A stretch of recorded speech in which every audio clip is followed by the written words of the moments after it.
दोस्तों, जब पुलिस एक बेकसूर नमाजी के साथ मारपीट करने लगी और जब उसे गिरफ्तार करने लगी तो अल्लाह की कुदरत ने एक बंदर भेजकर ऐसा क्या करिश्मा दिखाया कि उसको देखकर सारे पुलिस वाले भी हक्के बक्के रह गए और सजदे में गिर पड़े।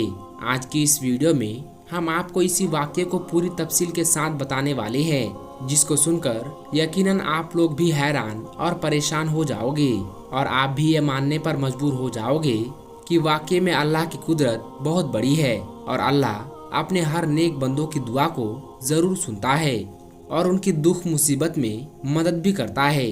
इसलिए आज का ये वीडियो आप सभी के लिए बहुत ही खास है। आप इस वीडियो को आखिर तक जरूर देखें और अगर आपको अल्लाह की कुदरत पर मुकम्मल भरोसा है तो आप इस वीडियो को दिल से एक लाइक करें और कमेंट में अल्लाहू अकबर लिखकर इसे शेयर भी कर दे ताकि और भी लोगों के पास ये वीडियो पहुंच जाए। तो चलिए वीडियो शुरू करते हैं। दोस्तों, आज जो वाकया हम आपको यहाँ पर बताने वाले हैं, ये वाकया पंजाब का बताया जाता है। पंजाब में एक छोटा सा गांव है सरगोदा। इस गांव में एक मुसलमान लड़का रहता था जिसकी उम्र तकरीबन 30 साल के करीब थी। ये लड़का बहुत ही नेक और परहेजगार था, 5 वक्त का नमाजी था और हर नमाज को उसके सही वक्त पर ही अदा करता था और कोशिश करता कि वो हर नमाज को मस्जिद में जमात के साथ ही अदा करे। यही वजह थी कि इस लड़के का ज्यादातर वक्त मस्जिद में ही गुजरा करता था। और यही नहीं, जब ये लड़का नमाज से फारिग हो जाता तो उसके बाद ये कुछ वक्त के लिए मस्जिद के एक कोने में बैठ जाता और कुरान पाक की तिलावत भी करता था। और वो ऐसा हर नमाज के बाद में किया करता था, यानी कि हर नमाज के बाद वो थोड़ी देर कुरान पाक जरूर पढ़ता था। उसकी इस आदत के बारे में सभी नमाजियों को अच्छी तरह से मालूम था। उस नौजवान का इस्लाम से इतना ज्यादा लगाव देखकर सारे लोग उस पर ना सिर्फ नाज करते बल्कि उसकी बहुत ज्यादा इज्जत भी किया करते थे। ये लड़का हर किसी से हुस्न अखलाक के साथ में पेश आया करता था और कोशिश करता कि उसकी वजह से कभी भी किसी का दिल ना दुखे। और यही नहीं, वो हर दम ये भी कोशिश करता रहता कि वो किसी जरूरतमंद की मदद भी कर सके। इसी वजह से गांव के सारे लोग उसके अखलाक के दीवाने थे। लेकिन इसके दूसरी तरफ इस नौजवान का एक छोटा भाई था जो बहुत ही ज्यादा अय्यास किस्म का था। वो हर वक्त दुनिया के लालच में रहता था और हर वक्त पैसों के पीछे ही भागता रहता। फिर कुछ दिन गुजरे कि एक दिन अचानक इनके वालिद का इंतकाल हो गया। इस सदमे के बाद बड़ा भाई अंदर ही अंदर टूट गया। इसलिए फिर वो ज्यादा वक्त मस्जिद में ही गुजारने लगा था। वही दूसरी तरफ उसका छोटा भाई हर वक्त ये भी कोशिश करता रहता कि वो किसी न किसी तरह से अपने बड़े भाई की जमीन हड़प ले और उसकी जमीन को अपने नाम कर ले। यानी कि वो इस कोशिश में रहने लगा कि वो कैसे भी करके बाप की जमीन में से बड़े भाई का जो हिस्सा था वो अपने नाम करवा ले। इसलिए फिर छोटे भाई ने अंदर ही अंदर बड़े भाई के खिलाफ साजिश रचना शुरू कर दिया, मगर वो किसी भी तरह से अपने इस मकसद में कामयाब नहीं हो सका। दोस्तों, उसके बाद जब छोटे भाई की तमाम कोशिश बेकार हो गई तो फिर एक दिन छोटे भाई ने सोचा कि क्यों ना वो इसके लिए अपने बड़े भाई की सबसे पसंदीदा चीज यानी कि मस्जिद का इस्तेमाल करे। इसलिए फिर वो सोचने लगा कि वो अपने बड़े भाई को मस्जिद के ही किसी काम में फंसवा दे। फिर छोटे भाई ने एक प्लान बनाया कि वो किसी न किसी तरह से अपने बड़े भाई को मस्जिद की चोरी में फंसा दे, जिससे वो मस्जिद में जाने से रुक जाए। और उसको ये भी मालूम था कि उसका बड़ा भाई 5 वक्त का नमाजी है और मस्जिद से बहुत ज्यादा लगाव भी रखता है, इसलिए वो मस्जिद के बगैर नहीं रह सकता। इसी वजह से फिर छोटे भाई ने सोचा कि अगर वो अपने बड़े भाई को मस्जिद में जाने से रोक देता है तो फिर वो उसके बदले में जमीन का मुतालबा कर सकता है। और यकीनन बड़ा भाई नमाज और मस्जिद को अहमियत देते हुए उसको वो अपनी जमीन दे देगा। फिर छोटे भाई ने एक मंसूबा तैयार किया। जमीन हासिल करने के लालच ने छोटे भाई को अंधा कर दिया था। इसलिए फिर उस कमबख्त ने रात के अंधेरे में मस्जिद का कुछ कीमती सामान उठा लिया, यानी कि उसने मस्जिद में चोरी कर डाली। उसने मस्जिद का कुछ कीमती सामान उठाया और अपने घर ले आया और उस चोरी किए हुए सामान को उसने अपने घर में एक खुफिया जगह पर छुपा दिया और फिर पुलिस वालों के पास में जाकर अपने भाई पर इल्जाम लगा दिया और कहने लगा कि हमारी मस्जिद में चोरी हो गई है और मस्जिद का सामान चुराने वाला और कोई नहीं बल्कि उसका ही बड़ा भाई है। इधर दूसरी तरफ बेचारे बड़े भाई को इसके बारे में कुछ मालूम भी नहीं था।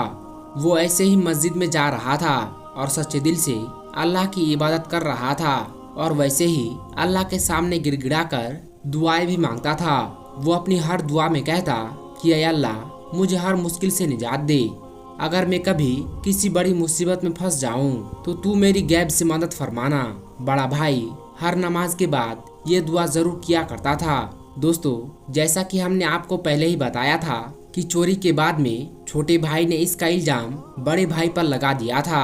इसलिए फिर अगले रोज बड़ा भाई नमाज के लिए मस्जिद की तरफ जा रहा था तो पुलिस उसको ढूंढते ढूंढते उसके पास आ पहुंची और मस्जिद के दरवाजे पर पहुंचकर पुलिस के लोगों ने उस नौजवान से कहा कि तुम्हें गिरफ्तार किया जाता है। तो ये सुनकर बेचारा बड़ा भाई बहुत घबरा गया और पुलिस वालों से पूछने लगा कि मैंने क्या किया है, मेरी क्या गलती है, मेरा कसूर क्या है, मैंने क्या जुर्म किया है, आप मुझे क्यों गिरफ्तार कर रहे हो।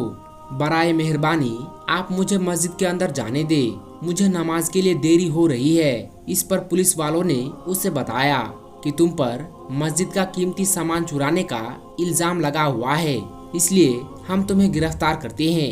ये सुनकर बेचारा वो बड़ा भाई हक्का बक्का रह गया और सोचने लगा कि ये कैसे मुमकिन है और उस पर ये इल्जाम किसने लगाया होगा।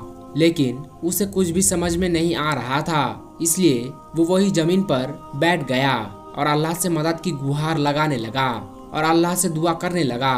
वो कहने लगा, या अल्लाह मेरी इस मुसीबत की घड़ी में मेरी मदद फरमा। अल्लाह तू तो जानता है कि मैं चोर नहीं हूँ, मैं कभी किसी की चोरी नहीं कर सकता और ना ही मैंने मस्जिद से ये कीमती सामान चुराया है।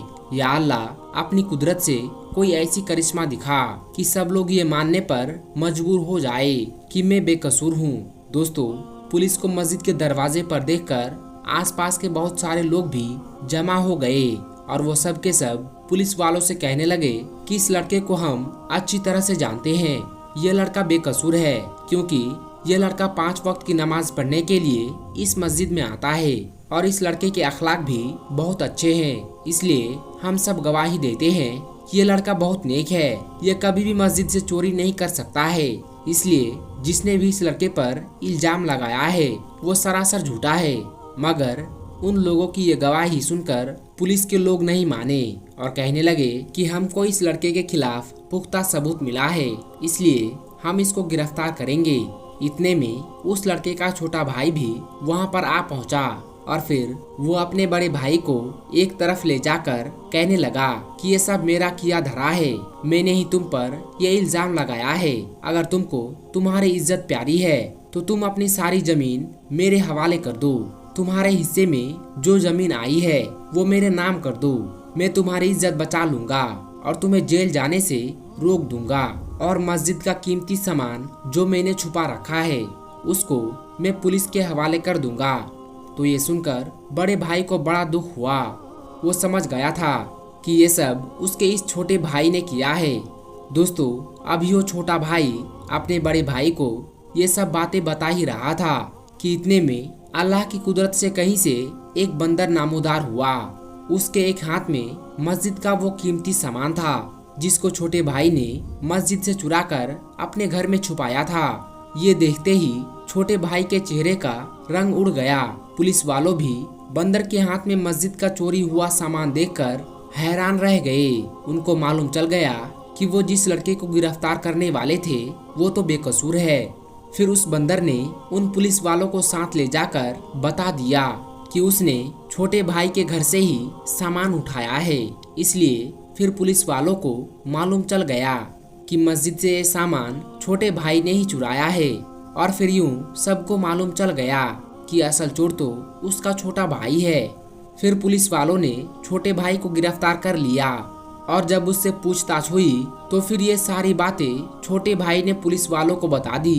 इधर वो बड़ा भाई अल्लाह के सामने सजदे में गिरकर अल्लाह ताला का इस बात के लिए शुक्र अदा करता रहा कि ऐन मौके पर अल्लाह ने एक बंदर भेजकर उसकी किस तरह से मदद की और इस तरह से फिर पूरे गांव वालों को उसकी बेगुनाही का सबूत मिल जाता है। ये देखकर सबका अल्लाह पर भरोसा और भी ज्यादा मजबूत हो गया। दोस्तों, आपको आज का ये वाकया कैसा लगा? आप कमेंट बॉक्स के जरिए से इसके बारे में हमें जरूर बताना। दोस्तों, इसी तरह का एक और वाकया अब्दुल्ला नाम के एक शख्स के साथ पेश आया। उसका एक मेडिकल स्टोर था। अब्दुल्ला ने अपनी जिंदगी का एक ऐसा वाकया सुनाया जिसको सुनकर आप भी हैरान रह जाएंगे। अब्दुल्ला बचपन से ही नेक और दीनदार और पंचगाना नमाज के अलावा तहज्जुद गुजार और तिलावत कुरान में ज्यादातर वक्त बिताया करता था। बाज मर्तबा सारी रात नवाफिल अदा करता, रोजे नमाज ज़कात का पाबंद था। उम्र गुजरती गई और अब्दुल्ला ने शादी नहीं की। घर वाले उस पर शादी का दबाव बनाने लगे। इस सूरत हाल और घर वालों के दबाव में आकर अब्दुल्ला को बिल आखिर शादी का फैसला करना पड़ा और अब्दुल्ला ने शादी कर ली। शादी के बाद अब्दुल्ला की जिंदगी एकदम बदल गई।